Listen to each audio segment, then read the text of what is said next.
یہ ذرا حیا کے خلاف سوال پوچھا ہے عمر صاحب نے انڈیا سے۔ آج کل نوجوانوں میں کچھ عادت ہے، آپ کو پتہ ہے کہ وہ اپنی خواہش کو اپنے ہاتھ سے پوری کرتے ہیں۔ تو یہ پوچھ رہے ہیں کہ اس طرح سے غسل فرض ہوگا اور تنہائی میں گناہ کیا جاتا ہے، کیا یہ گناہ ہے؟ جی بالکل گناہ ہے، اور غسل بھی فرض ہوگا۔ اور قرآن مجید میں اللہ تعالیٰ کا ارشاد ہے الا علی ازواجہم او ما ملکت ایمانہم فانہم غیر ملومین۔ اپنی خواہش صرف بیوی کے ذریعے پوری کر سکتے ہو، اس کے علاوہ کوئی راستہ اسلام میں حلال نہیں ہے۔ تو جتنے بھی طریقے ہیں اپنی خواہش کو پوری کرنے کے، سب حرام ہیں۔ رہا یہ مسئلہ کہ اس سے نجات کیسے پائیں، تو نجات پانے کے لیے سب سے پہلے تو جلدی نکاح ہے۔ دیر سے نکاح کی یہ آفتیں ہیں کہ اس طرف چلے جاتے ہیں۔ دوسرے اور بہت سارے اس کے طریقے ہیں جن سے اس سے بچا جا سکتا ہے۔ اپنے آپ کو آپ مصروف رکھیں، فارغ نہ بیٹھیں۔ فارغ دماغ جو ہے یہ شیطان کا گھر ہوتا ہے۔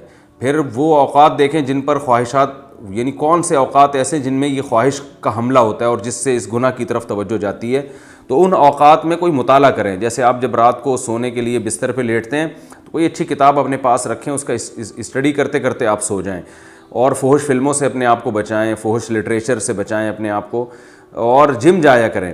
ہم جب ہم جب خوراک کھاتے ہیں تو اس سے جو انرجی بنتی ہے، وہ انرجی اگر ہماری اچھے کاموں میں یوٹیلائز ہوگی تو برے کاموں سے ہم بچ جائیں گے۔ تو جم جانے والے، ایکسرسائز کرنے والے لوگ، ان کی انرجی صحیح جگہ یوز ہو رہی ہوتی ہے، تو دو طرح سے ان کو پھر ان برائیوں سے بچنے کی توفیق ملتی ہے۔ ایک تو اس لیے کہ انرجی صحیح جگہ یوز ہو گئی، دوسرا یہ کہ جب وہ فزیکل ایکٹیویٹیز میں اپنے آپ کو مصروف رکھتے ہیں تو ان میں ایک جذبہ پیدا ہوتا ہے، ہم نے اپنی باڈی کو بنانا ہے، تو ہر وہ کام جو باڈی کو خراب کر رہا ہو اس سے وہ بچتے ہیں۔ ظاہر اس عمل سے انسان کو نقصان ہوتا ہے، صحت برباد ہوتی ہے، تو وہ پھر باڈی بنانے کی فکر ان کو لگ جاتی ہے۔ تو وہ پان گٹکا اور یہ جو اس طرح کی فحش چیزیں ہیں ان سے خود بخود ایوائڈ کرنے کی ان کو ایک رغبت ہوتی ہے۔ تو یہ سارے کام کرنے، اس طرح کسی اچھے سائیکیٹرک کو دکھائیں، وہ بھی جو ہے وہ اس سے کہیں کہ میں نے یہ برائی چھوڑنی ہے، کیونکہ بعض نفسیاتی ڈاکٹر الٹا اور اس برائی میں ڈال دیتے ہیں۔ تو ایسا ڈاکٹر جو اس کو برا سمجھتا ہو، اس سے کہیں کہ بھئی میں نے یہ برائی چھوڑنی ہے۔ تو نفسیاتی ڈاکٹر بھی کچھ ایسی ٹرکس بتاتے ہیں جن سے یہ بیماری چھوٹ جاتی ہے۔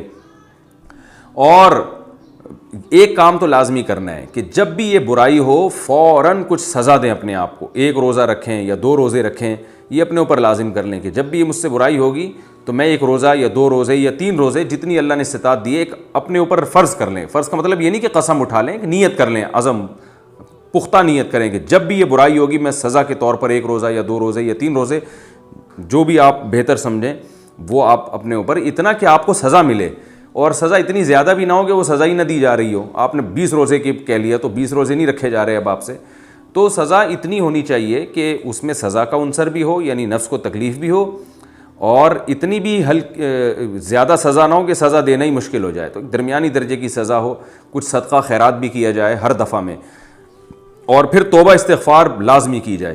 تو اس سے انشاءاللہ آہستہ آہستہ یہ گناہ چھوٹ جائے گا، اور پھر اس کوشش میں لگ جائے کہ چھوڑنا ہے۔